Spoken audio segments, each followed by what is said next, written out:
일본의 미래가 점점 더 어두워지고 있는 모습입니다. 인구는 줄고 국내 총 생산은 성장하지 않고 있으며 내수 시장은 축소되고 재정 적자는 계속 불어나고 일본인들의 급여는 오르지 않고 있습니다. 전반적 물가 수준이 장기간 하락하는 디플레이션이 오랫동안 이어졌고 재정은 파탄날 지경이지만 일본 정치인들은 아무런 행동을 하지 않기보다는 재정을 더욱 악화시키고 있습니다. 이러한 일본의 상황을 보면서 해외 글로벌 기업들은 일본을 버리기 시작했습니다. 일본 기업들도 생산 거점을 해외로 이전하면서 일본에서 벌어들인 자금으로 해외 기업에 투자하거나 인수하기 시작했습니다. 일본인들 사이에서도 우수한 인재는 일본 기업을 버리고 외국계 회사로 전직하고 있고 젊고 적극적인 기업가는 실리콘밸리나 더 좋은 활로를 찾아 나서고 있습니다. 일본의 자산가들은 해외 주식이나 금에 투자하는 것을 본격화하기 시작했습니다. 일본 기업 가운데 해외로 탈출하기 쉬운 업종은 제조업입니다.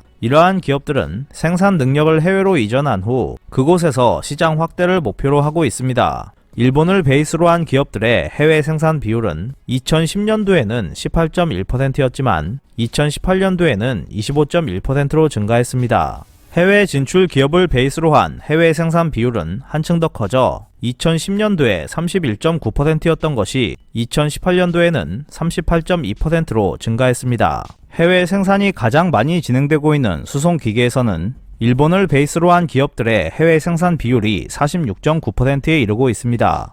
지금은 아마도 더 증가했을 것입니다. 일본 기업이 해외 기업을 인수하거나 합병하는 M&A에 대해서는 2010년에 300억 달러에서 2018년에는 1680억 달러까지 늘어났습니다. 일본 기업의 설비 투자 금액이 약 49조엔이므로 얼마나 큰 금액을 해외 M&A에 쏟고 있는지를 알 수 있었습니다. 반면 일본 기업 간 M&A는 900억 달러 정도이고 해외 기업에 의한 일본 기업 M&A는 100억 달러에도 못 미치고 있습니다.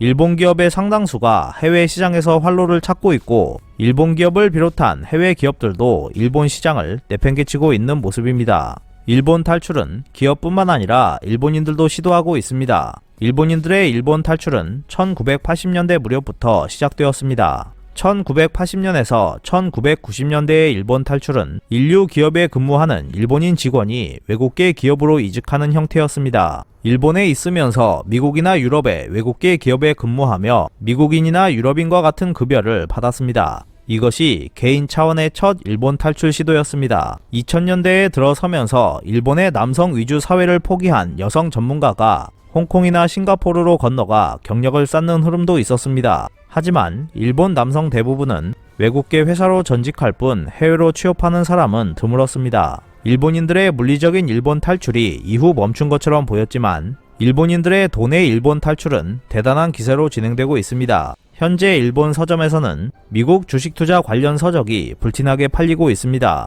일본 주식보다 미국 주식에 투자하는 것이 안전하고 이득이라고 생각하는 일본인 투자가가 급격하게 늘고 있음을 알 수 있습니다. 일본 정부가 설립하려는 대학용 10조엔 펀드도 해외 투자를 통해 운용 수익을 올리는 것을 전제로 하고 있습니다. 일본 기업도 일본인들도 일본 탈출을 시도하는 이유는 분명합니다. 매년 일본에서는 40에서 50만 명의 인구가 줄어드는 인구 감소가 진행되고 있으며 이로 인해 내수 시장은 축소되고 있습니다. 게다가 고령화가 급속히 진행되고 있기 때문에 구매력도 떨어지고 있습니다. 그 결과 일본 기업의 내수 시장 매출은 점점 침체해 갔습니다. 그래서 해외 시장으로 나갈 수밖에 없었습니다. 하지만 해외 시장에서도 일본 기업들은 움직임이 빠른 해외 기업들과의 경쟁에서 이길 수 없었습니다. 해외 기업들과의 경쟁에서 살아남으려면 사업 모델의 변화를 주거나 스스로 새로운 기술을 개발하고 새로운 시장을 개척해야 하지만 일본 기업의 경영진은 머리가 굳은 노인뿐이었고 IT에 대해서도 글로벌이라는 것에 대해서도 이해도가 떨어져 젊은 인재가 가져오는 혁신적인 제안을 받아들이지 않았습니다. 해외로 나가면 다 되는 줄로만 이해할 뿐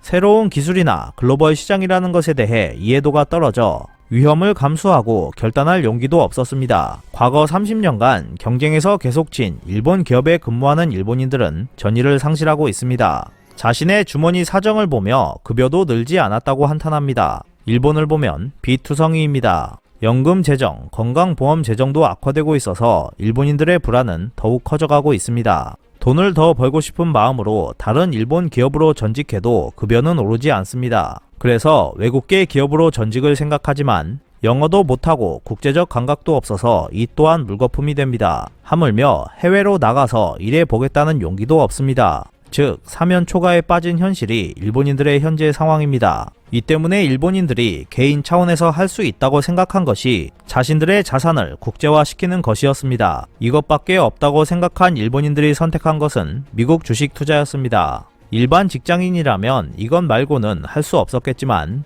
일본의 엄청난 부자들 중에서는 상속세가 없는 싱가포르로 전 재산을 가지고 이주한 사람도 많았습니다. 이렇게 일본 기업과 일본인들의 일본 탈출은 급격히 진행되고 있습니다. 이러한 흐름을 막는 방안은 여러 가지가 있지만 일본의 근본적인 사고 방식은 바뀌지 않을 것이기 때문에 일본인들의 일본 탈출은 앞으로도 이어질 것으로 보입니다.